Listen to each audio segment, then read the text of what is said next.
সাল্লাল্লাহু আলাইহি ওয়াসাল্লামের মায়ের কাছে ছিলেন। তারা বললেন, আমরা দেখলাম আসমান থেকে কেমন যেন পূর্ণিমার চাঁদটা নবীজি সাল্লাল্লাহু আলাইহি ওয়াসাল্লাম বয়ে এনেছেন। পূর্ণিমার চাঁদের ন্যায় ঘরটা আলোকিত হয়ে গেছে। এমন বর্ণনা এসেছে, ওই ঘরের মধ্যে যদি একটা সুই পরিমাণ পড়ে থাকতো, মুহাম্মাদের চেহারার ঝলকানিতে ওই সুইটা খুঁজে বের করা যেত। এমন একজন মায়ার নবী এসেছে। আমেনা বলে, অন্য অন্য শিশুরা জন্মের পর কথা বলতে পারে না, কিন্তু আমি দেখেছি আমার মুহাম্মাদের জবানের মধ্যে শব্দ ইয়া উম্মতি ইয়া উম্মতি। আমি দেখতে পেয়েছি আমার মুহাম্মাদের জবানের মধ্যে এই শব্দটা। আমার মুহাম্মদ দুনিয়াতে যখন ভূমিষ্ঠ হয়েছে, মক্কা নগরীতে 570 খ্রিস্টাব্দে আমার মুহাম্মদ যখন দুনিয়াতে জন্মগ্রহণ করেছে, আমি দেখতে পেয়েছি অন্য শিশুদের মতো না, সে সিজদারত অবস্থায় আল্লাহ রাব্বুল আলামিন তাকে দুনিয়াতে এনেছে। সিজদারত অবস্থায় তিনি দুনিয়াতে এসেছেন। এমন একজন মায়ার নবীর উম্মত হতে পেরেছি, যিনি জন্মলগ্ন থেকে শুরু করে তিনি উম্মতের মায়ায় পাগল ছিলেন, উম্মতের মায়ায় তিনি বিভোর ছিলেন, উম্মতের জন্য পাগল ছিলেন। দাদা আব্দুল মুত্তালিব মুহাম্মাদের জন্মের খবর পেয়ে খুশি হয়ে গেছে। সবাইকে ডেকে ডেকে বলে, আমার একটা নাতি হয়েছে, চাঁদের ন্যায় সুন্দর, পূর্ণিমার চাঁদের ন্যায় সুন্দর। কেউ কি আছো বাপ হারা এতিম সন্তানটাকে নিয়ে মানুষ করবে? অনেকে চিন্তা করছে বাপ হারা এতিম সন্তান নেওয়া যাবে না, বাপ হারা এতিম সন্তানকে মানুষ করা যাবে না, অনেকে চিন্তা করছে। কিন্তু একজন মহিলা যার নাম হালিমাতুস সাদিয়া, এই হালিমাতুস সাদিয়া চিন্তা করলো, যাই হোক হয়ে যায়, আমি মুহাম্মাদকে নিব। যদি একটু চেহারা ভালো হয়, আমি মুহাম্মাদকে পালন করার জন্য নিয়ে নিব। বলেন সুবহানাল্লাহ। তিনি তার স্বামীর সঙ্গে পরামর্শ করলেন, স্বামী আমার, একটি এতিম সন্তান মক্কা নগরীতে জন্মগ্রহণ করেছে। জন্মগ্রহণ করার সাথে সাথে মক্কার রূপ কেমন যেন পাল্টে গিয়েছে। মক্কায় খুন খারাপি রাহাজানি যা কিছু হচ্ছিল সব কিছু কেমন যেন বন্ধ হওয়া আরম্ভ হয়েছে। ও স্বামী আমার, নিঃসন্দেহে এই সন্তানটাকে দত্তক নেওয়া যায়। স্বামী বললেন, যাও স্ত্রী যাও, এই সন্তানটাকে তুমি একটু দেখে আসো। হালিমা বলেন, আমি যখন এই সন্তানটাকে দেখার জন্য আমিনার ঘরের মধ্যে প্রবেশ করলাম, ঘরের মধ্যে প্রবেশ করে দেখি পূর্ণিমার চাঁদের ন্যায় অন্ধকার ঘরটি আলোকিত হয়ে গেছে। শিশু মুহাম্মদকে নিয়ে কোলের মধ্যে নিয়ে হালিমাতুস সাদিয়া বাড়ির দিকে রওনা করলেন। বাড়ির দিকে যাইতে যাইতে তিনি একটা জিনিস লক্ষ্য করলেন, তার যে গাধাটা তার কথা শুনতো না, সব সময় পেছনে পেছনে থাকতো, ওই গাধাটা আজ কথা বলার আগে মুহাম্মদকে সামনে রেখে আগে আগে চলার চেষ্টা করতেছে। তার কিছু উটনি ছিল, তার কিছু বকরি ছিল, যেই বকরিগুলা দুধ কম দিত, দুধ কি দিত? কম দিত। খাবার মতো কোনো মতে দুধ থাকতো, আবার কখনো থাকতো না, কখনো বিক্রি করে দিলে নিজেদের ঘরে খাবার থাকতো না। হালিমাতুস সাদিয়া বলেন, আমি মুহাম্মদকে ঘরে নেওয়ার সঙ্গে সঙ্গে আমার বকরিগুলা এত পরিমাণ দুধ দিতে আরম্ভ করলেন, যা আমরা খেয়েছি, বিক্রি করেছি, এরপরেও আমাদের দুধ শেষ হয় না। বলেন সুবহানাল্লাহ। দুধ খেয়ে শেষ করতে পারে না, বিক্রি করে শেষ করতে পারে না, বরকত আর বরকত, চারিদিক থেকে বরকত। এক একটা বকরি এরকম ভাবে বাচ্চা দিতে আরম্ভ করেছে, বা প্রত্যেকটা বকরিতে বাচ্চা দেয়, এভাবে তার গোয়াল ঘর ভরে গেছে।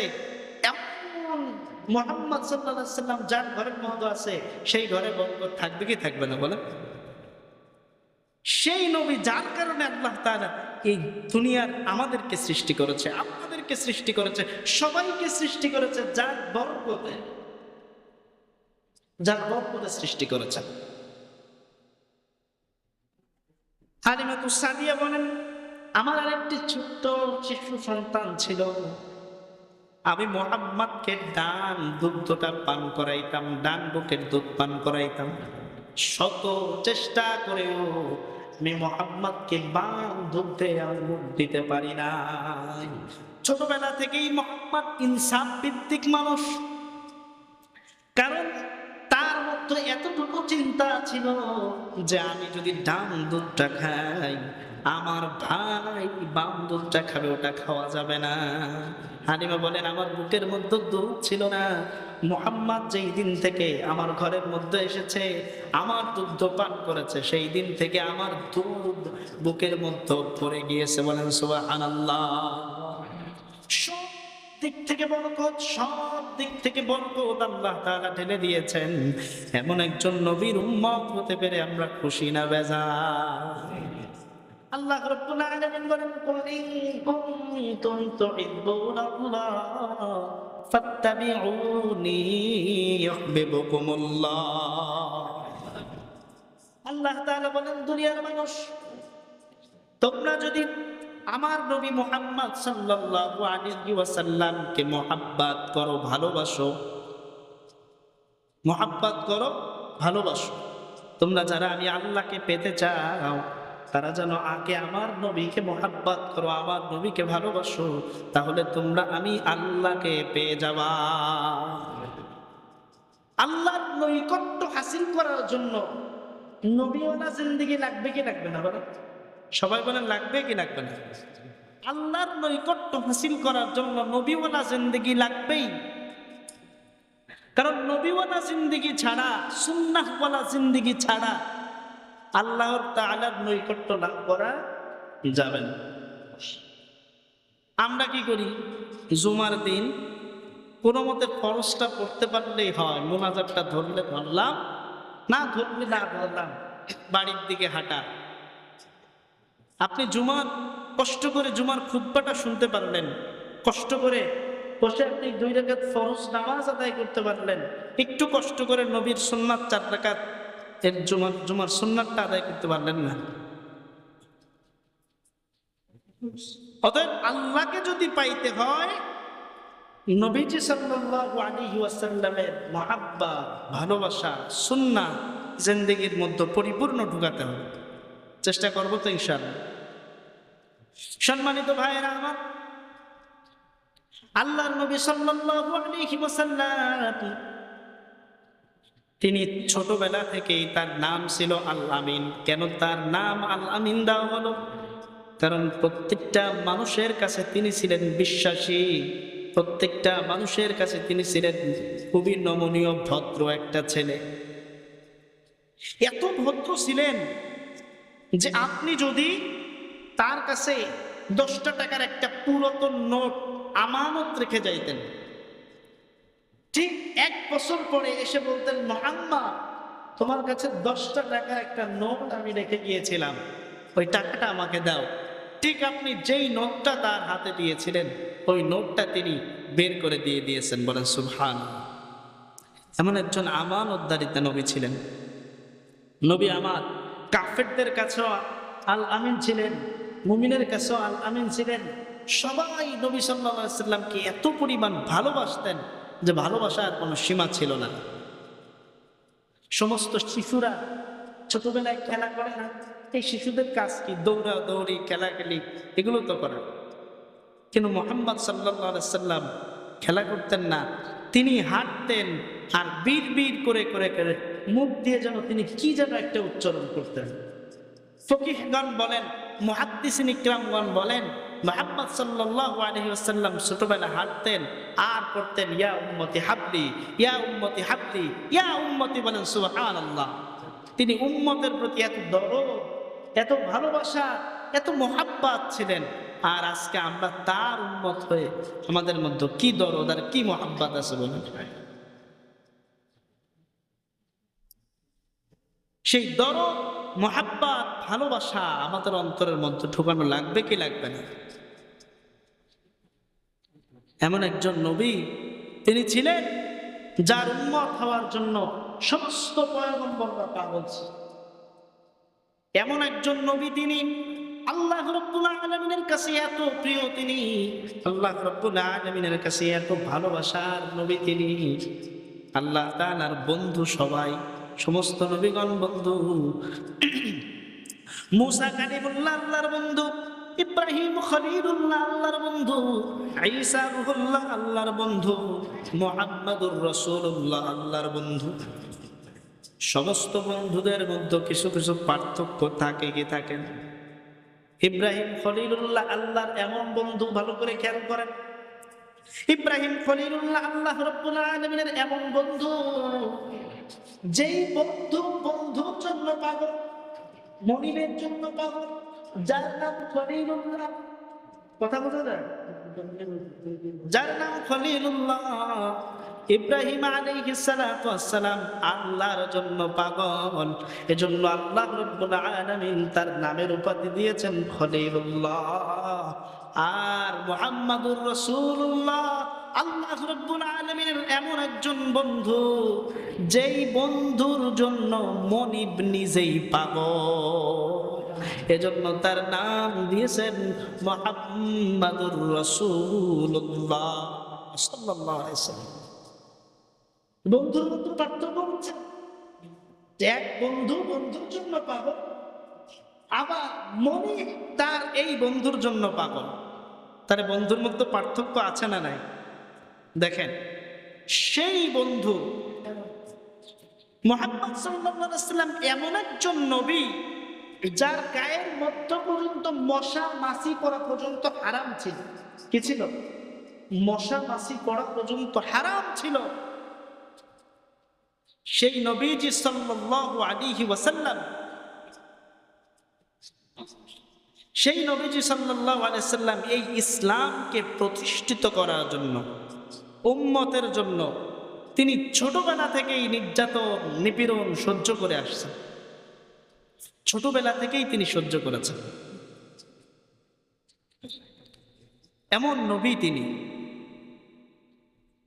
আল্লাহ রাব্বুল আলামিন মুহাম্মাদুর রাসূলুল্লাহ সাল্লাল্লাহু আলাইহি ওয়াসাল্লামকে আল্লাহ তাআলা বলেছেন, বন্ধু আপনার এই যন্ত্রণা, ক্ষুধা যন্ত্রণাগুলো আমি সহ্য করতে পারি না।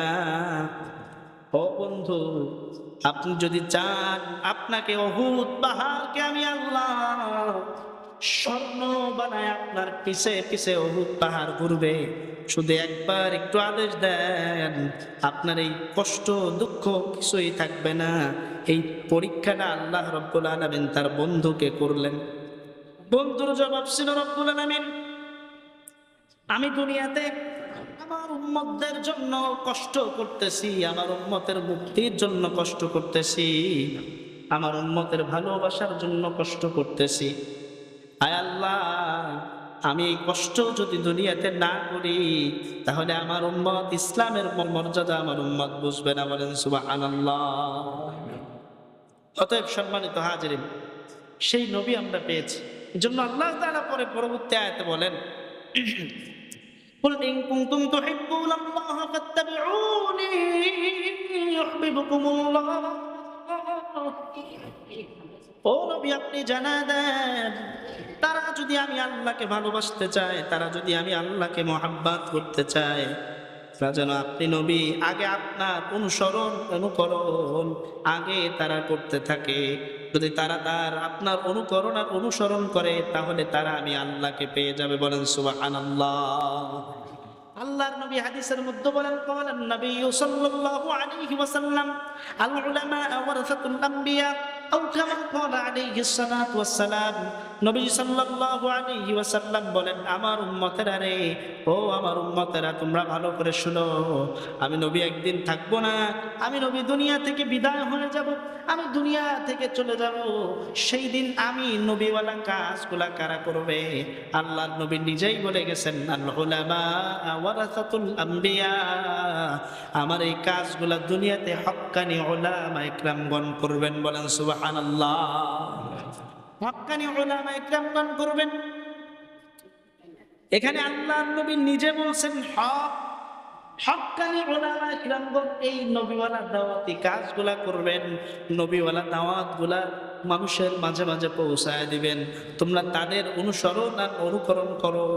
আল্লাহর নবীর প্রিয় সাহাবী হযরত আব্দুল্লাহ ইবনে আব্বাস রাদিয়াল্লাহু তাআলা আনহু বলেন, ও দুনিয়ার মানুষ, তোমরা যখন নবী পাবা না, তখন তোমরা যদি হক্কানি আলেমদের হাতের সাথে হাতের মুসাফা করো, যদি হক্কানি আলেমদেরকে বুকে জড়ায় নাও, মনে করবা যে নবীকে তোমরা বুকে জড়ায় নিলা।